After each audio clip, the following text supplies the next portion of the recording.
Hello views, welcome to DJMS Tamil channel. Aaha Kalyanam சீரியலுக்கான upcoming எபிசோடில் உங்களுடைய கோரிக்கை எல்லாத்தையும் எழுதி சாமி முன்னாடி வந்து வச்சாலே போதும், அது எல்லாமே நிறைவேறும் அப்படின்னு சொல்லிட்டு பாட்டிமா சொல்கிறத கேட்ட ஐஸ்வர்யா, உண்மையா பாட்டி இதெல்லாம் அப்படின்னு கேட்க, ஆமாம்மா இன்னைக்கு ராஜலக்ஷ்மிக்கு குழந்தை பிறக்காத தருணத்தில் இந்த வேண்டுதலின் பேரில் தான் சூர்யா பிறந்தா அப்படின்னு சொல்லிட்டு ரொம்பவே சந்தோஷமாக சொல்கிறாங்க. அப்புறமா கலர் பேப்பரை வந்து கொடுத்து எல்லாரும் வந்து தனித்தனியாக எழுத ஆரம்பிக்கிறாங்க.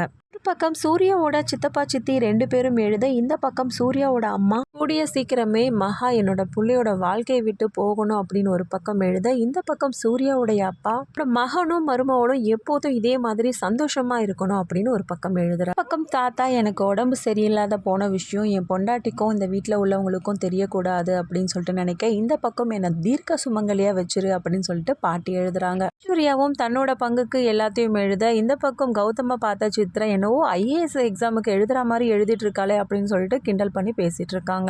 எழுதுற தருணத்துல மகா கிட்ட வந்து எட்டி எட்டி பாக்குறாங்க. அதெல்லாம் பார்க்க கூடாது அப்படின்னு சொல்லிட்டு சூர்யா எழுத ஆரம்பிக்கிறாரு.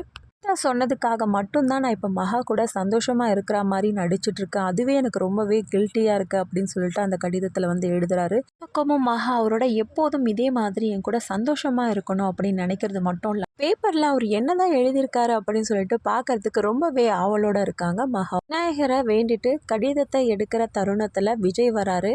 என்னாச்சு விஜய் அப்படின்னு கேட்க, அனாமிகா வீட்டுக்கு வராங்களாம் அப்படின்னு சொல்லிட்டு சொல்றதை கேட்டு மகா ரொம்பவே சந்தோஷம் அடைகிறாங்க. அதுல என்னதான் எழுதியிருக்காரு அப்படின்னு சொல்லிட்டு யாரும் இல்லா தருணத்துல அந்த கடிதத்தை எடுத்து படிக்க போறாங்க. அந்த சமயத்துல அவங்க அம்மா வராங்க. ஈஸ்வரி தன்னோட அப்பா தங்கச்சி 3 பேரையும் பார்த்து மகா ரொம்பவே சந்தோஷம் அடைகிறாங்க.